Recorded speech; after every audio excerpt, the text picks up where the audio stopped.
तो आस्था के महापर्व को लेकर लोग तैयारी में जुटे हुए हैं, लेकिन इस बीच सरकार का गाइडलाइन है कि घाटों पर नहीं जाना है। इस गाइडलाइन का विरोध हो रहा है। हमारे सहयोगी प्रभात जमशेदपुर से जुड़ रहे हैं, हम सीधे उनका रुख करेंगे और ताजा स्थिति की जानकारी लेंगे। लगातार विरोध किया जा रहा है और गाइडलाइन में संशोधन की मांग की जा रही है। प्रभात, क्या स्थिति है वहां?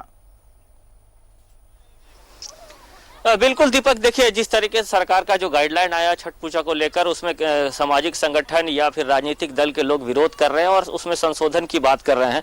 मैं इस वक्त हूँ स्वर्णरेखा नदी घाट में। आप देखिए भाजपा के जो जिला कमेटी है वो नदी में खड़ा होकर, आधे पानी में खड़ा होकर ये कटआउट लेकर इसका विरोध कर रही है और सरकार से ये मांग कर रहे हैं कि जो गाइडलाइन आया उसमें संशोधन किया जाए, ताकि जो छठ व्रतधारी है, जो ऐसे मान्यता है कि नदी पे ही जाकर जो आस्था का महापर्व है छठ को अर्घ दिया जाता है। और सबसे बड़ी बात है दीपक कि ये उगते सूरज और डूबते सूरज को आदमी अर्घ देता है और हम कहें तो एक साक्षात भगवान है।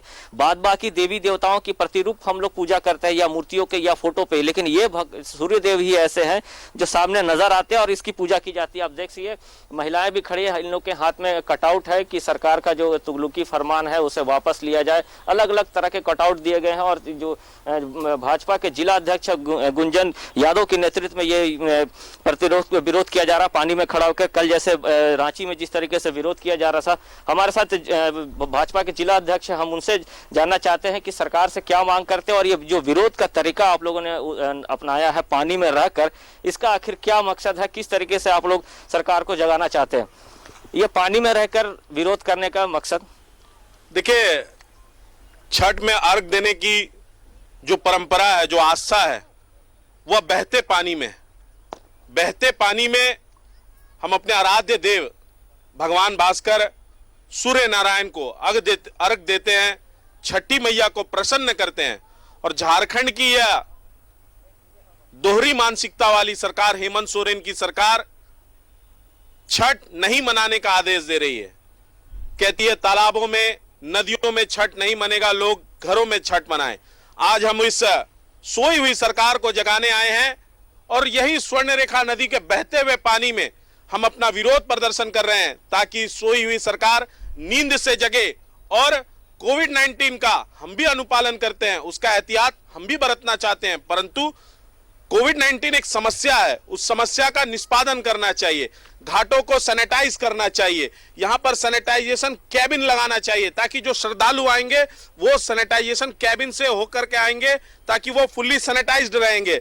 जो टेम्परेचर मेजरिंग मशीन है, उस टेम्परेचर मेजरिंग मशीन से उनका टेम्परेचर नाप लेना चाहिए। जिनका टेम्परेचर गड़बड़ हो उन्हें वापस कर देना चाहिए। यह आदेश होना चाहिए कि एक छठ व्रती के साथ 5 लोग आएंगे, 6 लोग आएंगे, ऐसा होना चाहिए ना। बहते पानी में सूर्य नारायण की लालिमा को हम लोग अर्घ देते हैं। सरकार से क्या मांग कर रहे हैं? सरकार से हम ये मांग कर रहे हैं, जो गाइडलाइन आया है, जो आदेश आया है, उसको संशोधित करना चाहिए, उसको लचीलापन करना चाहिए और एक ऐसा आदेश देना चाहिए जिसमें श्रद्धालुओं को, छठ व्रतियों को भी परेशानी ना हो और कोविड-19 का संक्रमण भी ना फैले।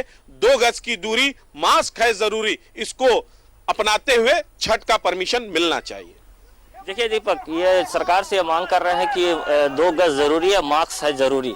इनका कहना है कि सरकार गाइडलाइन जो दी है उसमें थोड़ा संशोधन किया जाए, जैसे कि सैनिटाइजर मशीन कैबिन लगाया जाए, या फिर जो लोग महिलाएं जो आएंगी व्रतधारी, जो उगते सूरज को जो पूजा करने के लिए, तो उस समय ये सारा चीज को पालन किया जाए, ताकि जो छठ व्रतधारी है वो नदी घाटों में ये कहा जाता है कि बहते पानी में अर्घ दिया या सूर्य को अर्घ दिया जाता है।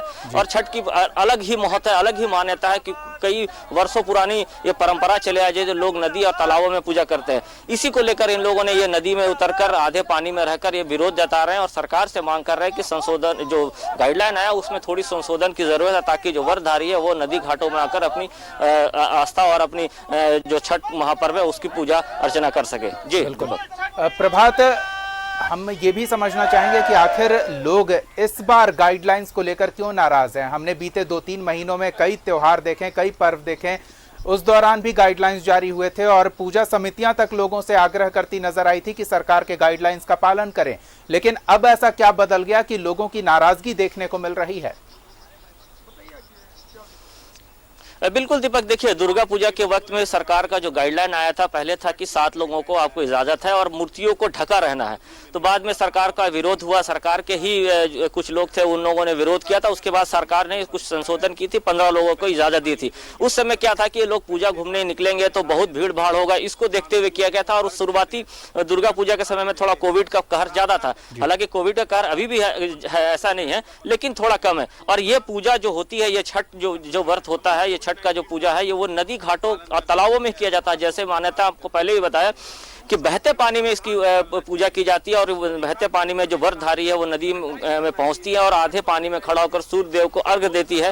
और इन लोगों ने ऐसा सरकार के द्वारा जो गाइडलाइन लाया गया, उसमें ये भी किया जा सकता है दीपक की 5 लोगों को या 10 लोगों को ही आने की इजाजत दी जाए। एक परिवार से 5 लोग ही छठ घाट तक पहुंचे नदी के तरफ। ऐसे बाहर के जो नदी के ऊपर के तरफ है, वहां पर कुछ बैरिकेडिंग कर दिया जाए ताकि जो लोग हैं, जो भीड़ भाड़ ज्यादा ना हो सके। मास्क जरूरी रहे, सरकार अपने नुमाइंदों को। बिल्कुल प्रभात, हम ये समझना चाह रहे हैं क्या बिहार झारखंड के चुनावी भीड़ जो लोगों ने देखी है वो एक वजह हो सकती है लोगों की नाराजगी की, कि जब इतनी भीड़ एक सभा में पहुंच सकती है तो कुछ लोग दिशा निर्देशों के साथ, कुछ पाबंदियों के साथ घाट पर क्यों नहीं पहुंच सकते?